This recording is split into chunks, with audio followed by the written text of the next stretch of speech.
Over. We have Halo theme Mjolnir mix from the Halo 2 original soundtrack composed by Martin O'Donnell and Michael Salvatore. Once again, everybody, this is a Basterd's LFA, a layman-friendly analysis. I am a professionally trained musician / composer, and my objective here is to explain things in a way that you don't have to be a professionally trained musician to understand what is going on here musically. Yes, this is for a video archive. This is recorded live on stream, so there's going to be a lot of pausing.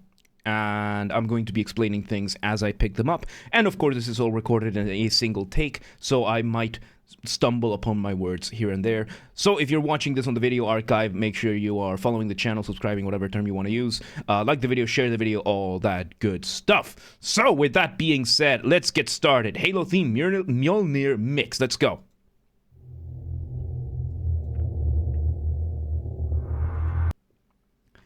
I love this. Okay, we're 4 seconds in, and we go back to the concept of panning. So, when it comes to music, when it comes to audio in general, nowadays we have 3 main types of speaker setups. We have mono, we have stereo, and we have surround. And then surround has its own set of variations. You know, we have like 5.1, 7.1, which these numbers indicate how many sources of audio you have. Mono, which means means that there's one source of audio. So there's one speaker basically playing everything. I don't know why I put my hand in front. One set of everything. Stereo means that there's 2, usually for left ear and right ear. Surround, surround 5.1 means that you have 5 speakers plus the subwoofer, and 7.1 is 7 speakers plus that, and we probably have more nowadays. I'm just going off of information from what I can remember right now off the top of my head. So it's probably even more nowadays, especially if you go to like a movie theater or something like that, right? So you have this, and right now you listening to a stereo track. Stereo is pretty much the standard audio setting for pretty much everything, because it is the most widespread and accessible one. So when it comes to stereo, you have yourself over here, all disfigured and bald, so therefore you're evil. And you'd have your left and your right speaker. And usually what you're gonna have is you're gonna have both tracks. You're going to have 2 tracks of audio playing, one on the left ear and one on the right ear. And in the cases that we're hearing right now, we have this bass jumping back and forth. So the way this is accomplished is that we will have this specific track play at 100%, and then, 100%. You're going to have both tracks playing at 100% volume. And then what you do to pan things, you just turn down the volume. You just turn down the volume. That's it. You just turn down the volume on one of the ears, and you get panning. And what we're doing right now with this is active panning. So what the audio engineer has done here is that we have this track of a very deep bass going in. That was very, very, very strong. And he is throughout the timeline. Let's say we have the starting point, we have the stopping point, and here we have the timeline. And what the audio engineer is doing is that he's going, let's say this is the left ear, this is the right ear. And what he's doing is basically saying, okay, now the track is on the left ear. Now we switch it to the right ear. Now we move it to the next ear, right ear. And we're having this bouncing back and forth throughout the timeline with this bass that we have. We haven't even gotten to the main melodies or anything like that. We just have this very interesting bass giving us active panning in this thing. So let's continue.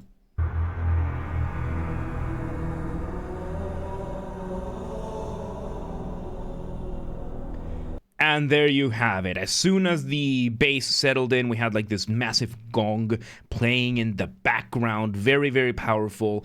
And we heard our motif. A motif is your musical idea, the melody, the seed version of your melody from which everything else comes from. In this case, this is called a leitmotif. Leitmotif is this that we just heard. That iconic Halo chant is the Halo leitmotif. The Halo chant leitmotif. And what happens? What is the difference between a motif and a leitmotif? A motif is a leitmotif.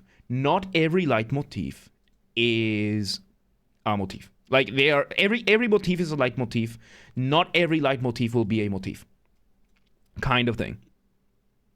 I think I said it right. I don't know. The point is, a motif becomes a leitmotif when you start using it in more than one piece of music, in more than one composition. So, for example, the person who made this term was Richard Wagner. And what he did is he took his operas of the Ring Cycle, which, by the way, the Ring Cycle operas is what inspired Tolkien to write The Lord of the Rings. You can see a lot of parallels between the Ring Cycle and the the Lord of the Rings. Like the story is very, very similar.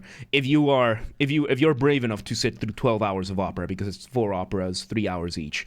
But what Wagner did was like, okay, we have themes. We have all these characters. They're going to happen. We have all these themes. We have all these settings. And we have this very, very extensive story that spreads throughout 4 operas. But I don't want to just throw a motif, a theme melody for a character and have to come up with a new one every time. So I'm going to grab this motif and I'm just going to reuse it in other parts of the opera. And this is where you go, a leitmotif. Nowadays, colloquially, we call it a theme. Theme song / melody, whatever you want. Nowadays, colloquially, by the way, colloquially just means it's a popular term that isn't exactly accurate, but it's what people understand it to be.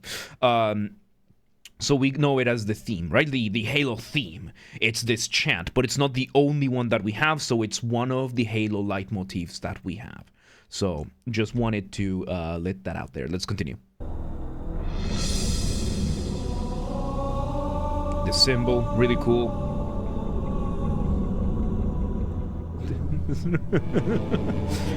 Yeah, I got confused. I confused myself there, yeah. So yes, let me clarify. Every leitmotif is a motif. Not every motif will be a leitmotif. The way you take a motif and turn it into a leitmotif is by using it in more than one pieces of music to refer to the same material again. In this case, the chanting that we hear from Halo, that is a leitmotif. Because of that. Because it evokes that instant feeling of this is Halo. Same with the pa-pa-pa-bam, pa-pa-pa-bam. Same with that thing. Like every theme that we've come to love from games like this one, every single time we hear that in a different track of the soundtrack, that is a leitmotif. Because it evokes that feeling of, oh yeah, this is Halo. This is Halo. That kind of thing. So I just wanted to do that. And also I wanted to bring up to your attention the fact that we have a drone. We finally went from having either an ostinato or a pedal note to a drone. Now, what the hell am I talking about, right? So, you have drones, pedal notes, and ostinato. These two are very similar. All these three are very similar in principle, which just means you are doing a repetition. You're holding the same musical idea over and over with a single instrument. The difference is, an ostinato is usually something that is more than one note or more than one chord. So it's fairly common for drummers to do ostinato because they're just holding the beat. They're holding the beat and they're playing the exact same thing over and over, and that's technically an ostinato. That just means you're doing the same musical idea over and over and over again. It can apply to melodies, it can apply to rhythms, it can apply to a bunch of different things. So as long as you're repeating it over and over again, more than a certain number of times, it's called an ostinato. A pedal note or a pedal tone is when you have an instrument holding one note. That's it. They're just holding one note and playing that one note as long as possible or until they are supposed to stop it.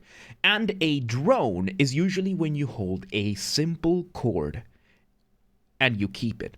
So what we have right now in the base of this track is a drone. It was a bit tricky at the start because it was doing the whole panning thing, but it was still two very, very low notes.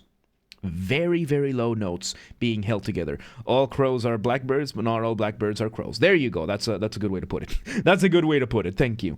So yeah, I just wanted to bring to your attention that we're having a drone, which is those very nice basses that are playing in kind of in the background right now. Let's continue. Electric guitar.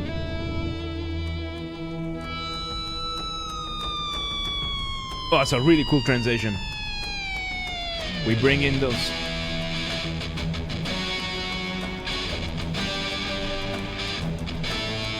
And then we bring this really cool orchestral percussion going on over there, like the traditional, and instead of having the usual cello that we usually have, a cello, a violoncello playing everything that this theme that we're hearing right now we're doing an instrumentation variation, and it's so cool. It's so cool to see that we're doing it in the guitar. I am surprised at how heavy the distortion is with this one, but it sounds cool. It sounds cool. There you go.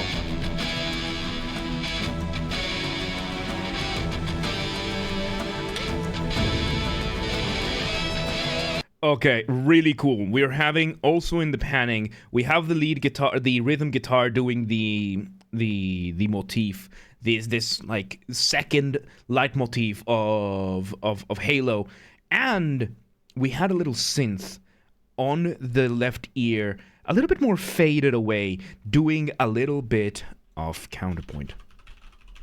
Counterpoint is the use of more than one melody. Usually they are not the same melodies, and they are either they're not the same, and they're usually playing together in a way that they either complement each other or they contrast each other in a way that works. And right now it's working. And of course, we just heard the lead guitar on the left ear moving on to playing a little bit of a solo, which, as a guitarist, I approve.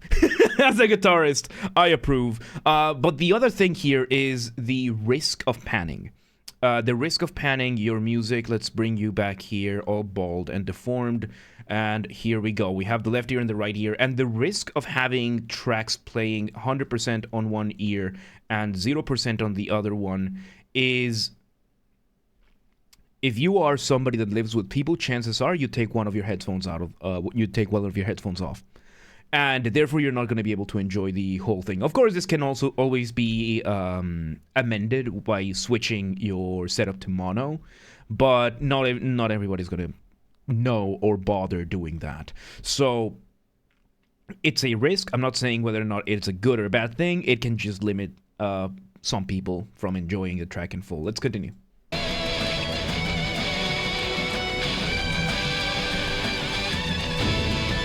Yep, we have... Oh, this is really cool. So yeah, we're just having a playing of the good old themes from Halo, which are usually done with a string orchestra. A string orchestra being 2 sets of violins, 1 set of violas, 1 set of cellos, 1 set of double basses, plus percussion, which tends to be, I think, war drums and timpani. Which, again, for those of you who don't know, the timpani is this beautiful, beautiful instrument over here. These are big drums, and what makes these special is that these drums are tuned to specific notes. So you can actually play melodies on these notes. They hold a very, very special place in the ensemble of an orchestra. So, yeah, we got this going on over here, and we then have usually the string orchestra doing this, and it works. It works. Whether I play this from Twitch and YouTube to get double sound, what are you asking me for? Let's continue. So yeah, we're having this, and we're having the synth in the back the guitar on the right ear, the guitar on the left ear, having this really cool three-way counterpoint of the traditional theme that we know from Halo. Let's continue.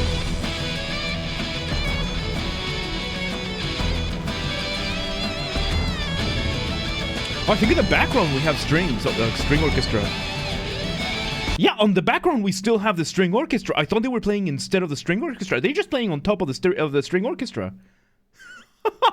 It's just that the distortion was the distortion and the volume was so high up for the guitars that I didn't notice at first. You have that. We already have that. We already have that in the ensemble. So we're basically kind of playing on top of everything else. On top of everything else. Sound of changing pedal sensitivity is really cool, yeah. And then this change of theme, which again, this change of the theme coming to this motif is such a cool thing. It's a concept that I love. Again, you have the previous section which had this very, very active drumming happening. You know, you had the war drums going crazy, you had the timpani doing their thing, you had the string orchestra with, you know, the lower end of the stuff. You had the extra guitars bringing a bit more attention to the higher end of the sound range of the higher notes, and a great way of creating a transition or a cadence, which once again, when you're making music, you're doing one of two things. You are building tension or you're resolving that tension. That is the two things you do as a musician, and the point here in between is called a cadence. The cadence is how you finish a group or a section or a bar or a set of bars, a melody, whatever it is. It's how you finish. And this is something that we use on our day-to-day lives. For example, right now, the way I am speaking to you right now, you can tell when I am not done with a sentence and when I am done with a sentence, because of those little inflections in tone in my voice, which I know I've practiced these a lot throughout the years. They allow me to, even if I am not done with a sentence, I can take a breath and then finish the sentence. And then you know that I finished the sentence. And thank you for the follow, by the way, on the Pirosh. So, we have the cadence, and a very cool way of making one of these extended cadences is to take away the drums. Just continue playing the same thing you're doing. Take away the drums. Just take away the drums and take away the bass, take away the low range, and just have the little or even the middle or even just the high range just playing this thing. And right now they are playing this like secondary theme, which is a variation of the motifs we've heard before. But now it feels like we are suspended up in the air. And even when we're bringing the cymbals, and it sounds like we're crashing, but it sounds like, you know, we took off and we're in the middle of battle and we are up in the air, just flying off. It's a really, really cool thing to do. And then I think we land back into this, but yeah. Yep. And now we bring in even more drums, and we brought in a vocalist to do a little bit of like tribal singing. This is really cool.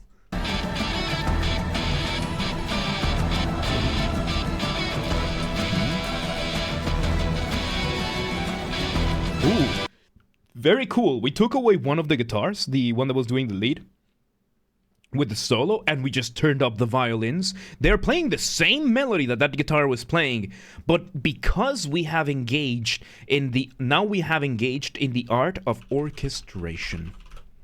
Orchestration is one of the more difficult things to do when it comes to being a musician.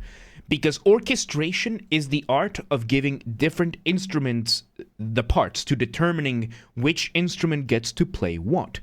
And the reason why this art is so challenging at first is that you have to learn how every instrument works. I'm a composer. I'm a professional composer, or professionally trained. I no longer do this professionally.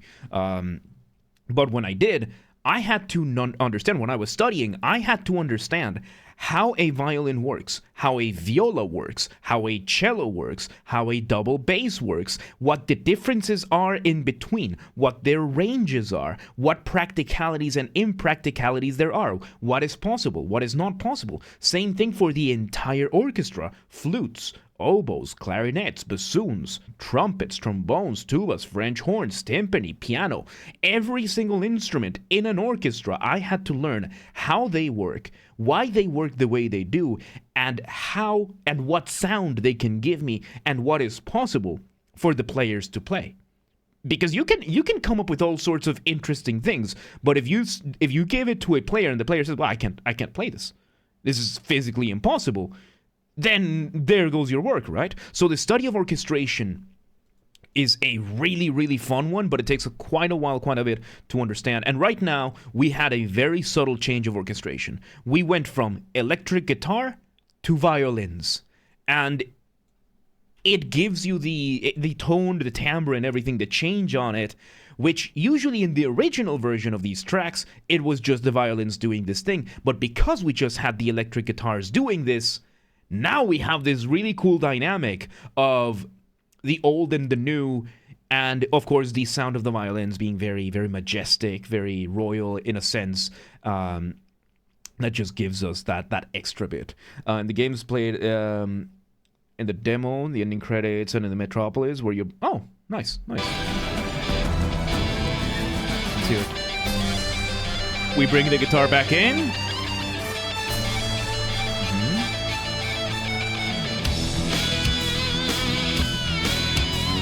Okay, so I see what we're doing.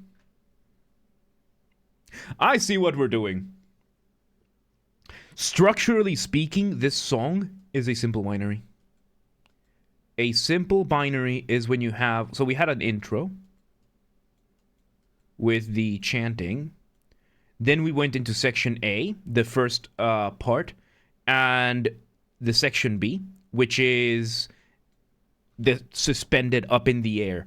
And we're doing a very nice thing, because this is what it's called, a simple binary in composition. This is the form of simple binary. But instead of just repeating A and B, we are doing what is basically, we are A, then B, then A prime, which prime usually means variation of A, which we had. We had a moment in which the guitar stepped out, the violin stepped in, then we had B prime, which was, okay, we are going to have another couple of changes. Now we're having a double prime, bringing in a drum set.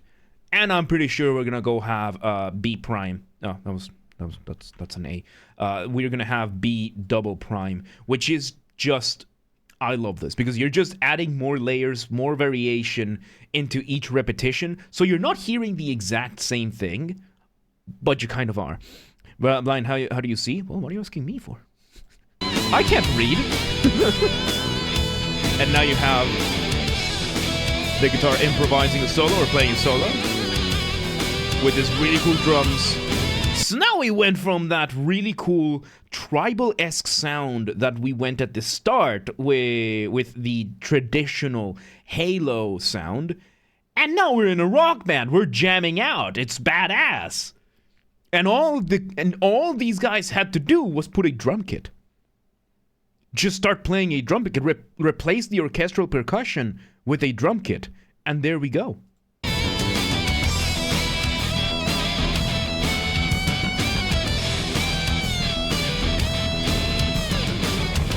And then...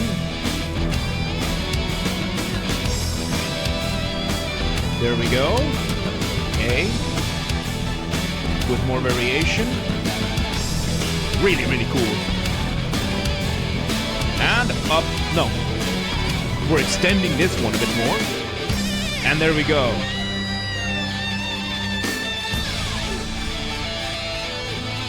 I think the guitar here is improvised. I think the guitar here was not composed. I think they were literally just jamming to this. And they really liked it, so they ended up releasing it as a track.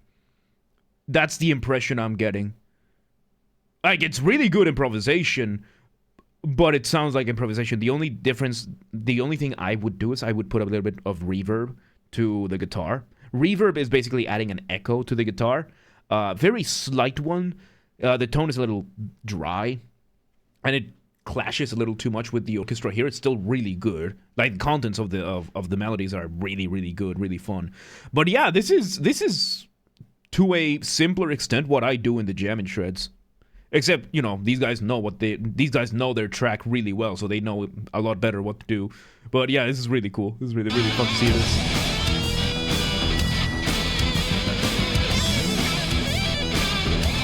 There we go, the solo's intensifying.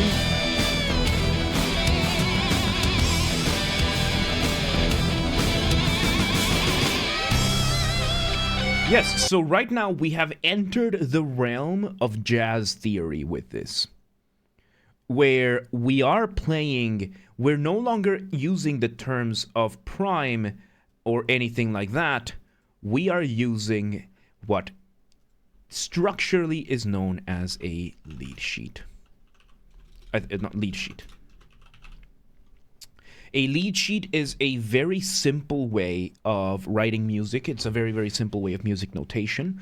And it basically allows players in a smaller ensemble to play a song in a way that you can improvise over it. So usually, you can even write one down on paint. For example, we can have this 4/4. That's the time signature. The upper number is the number of notes. The lower number is a type of note. In this case, it's a quarter note, so 4 quarter notes per bar. And you notate this with these little slashes. Here's a bar. Here's another bar. Here's another bar. And we can say, okay, here's intro. Here's the intro. Then here's section A. Then here's section B. And, you know, we could write down the rest of the bars. But what we can do is then, okay, excuse me, this means from this point onward you repeat. This means from this point onward, from this point backwards, jump back to the repeat point. And basically what they're doing is this.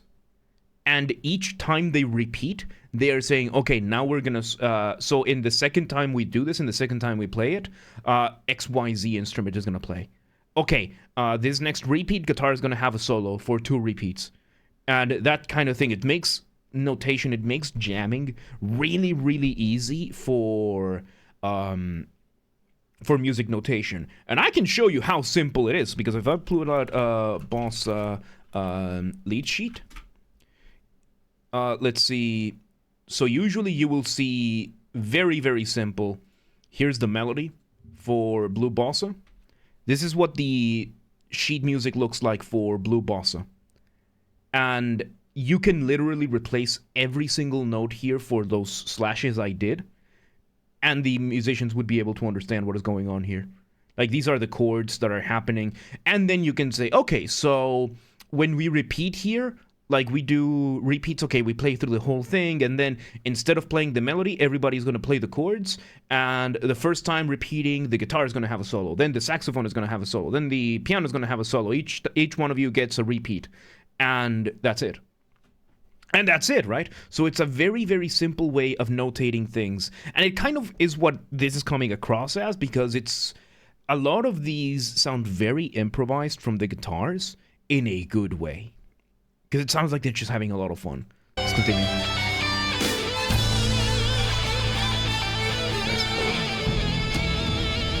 And here we go. We bring back those tribal drums.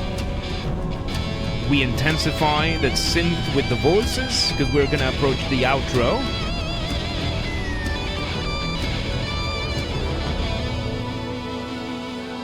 And there you go. We take away everything.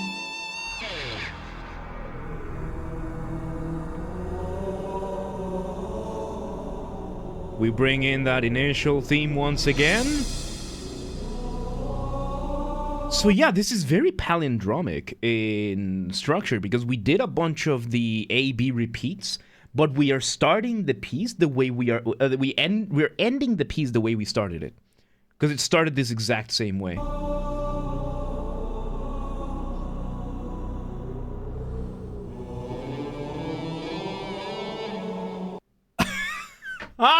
Okay, for a second, I thought one of the samples of the vocals was clipping, which, by the way, the concept of clipping, let me just delete all this. Clipping in music terms or in audio terms is when your microphone captures more than what your software is able to process. So this is super common, especially if you will see videos of people, like if you've ever seen a video of a influencer holding a lav mic, like the microphones that you're supposed to put in your shirt, and they're holding it over here, and how it sounds like it glitches out. That is clipping. Those glitches are because the microphone is designed to capture a certain amount of sound, and it is capturing more than what it is designed to do, and the audio processing is not able to reconcile with that. It's getting overloaded with sound, and that is clipping. But that's not what we had here. More in decibels. So there are more decibels being captured than the software or the microphone is able to handle. So it creates this sense of overloading, and it distorts the voice ever so slightly. That's not what happened here. What happened here is that the guitarist decided to join the chorus.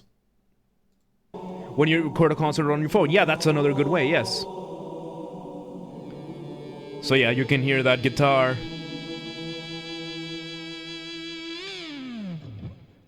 That was really cool. Oh, and now we had the reverb and the delay on the guitar. There you have it. Oh, that was so much fun. Structurally, I really like it when the composers make their things palindromic. A palindrome, of course, is when you have a word that is spelled the same way forward and backwards, you know, kind of like race car, stuff like that. And when you do that with music, it's really cool when you see it with music, because it's really difficult to come up with a palindrome in music. So really, really cool stuff. There you have it. That was the Halo theme Mjolnir mix from the Halo 2 original soundtrack by Martin O'Donnell and Michael Salvatori. Man, what a fun track, dude. What a fun track. Really good use of the AB formula. Really good use of the jazz, like just jamming out formula. And it's kind of what it would sound like if I jammed and shredded to it, except I would make a lot more mistakes and I would shred a lot more. But yeah, Steve Vai on guitar. Is it Steve Vai on guitar? Because if it is Steve Vai on guitar, it makes a lot of sense. But yeah, there you have it. This was the song. If you're watching this on the video archive, thank you for watching. Make sure you're following the channel, subscribe to the channel, whatever term you want to use. Like the video, share the video. If you want to listen to this in full, I will be linking it in the description of this video. And yeah, there you go. I'm a professionally trained musician. This has been an LFA, and I hope I have explained things in a way that you don't have to be a professionally trained musician to understand what has happened musically in this song. We record these live on stream, so if you want to join us on one of the streams, you can check out the links down below. We have the Twitch and the Discord that have the schedules in your local time zone, so that you can maybe plan around and see if you can stop by one of the streams. And if you want to request a song and you're not watching this on the live stream, just leave a comment with what you want us to check out next. Video game soundtracks only, and original soundtracks only, so music that was composed for the games. So no rhythm games, no Guitar Hero, no beats or anything like that. But yeah, other than that, there you go. That was the Halo theme Mjolnir mix.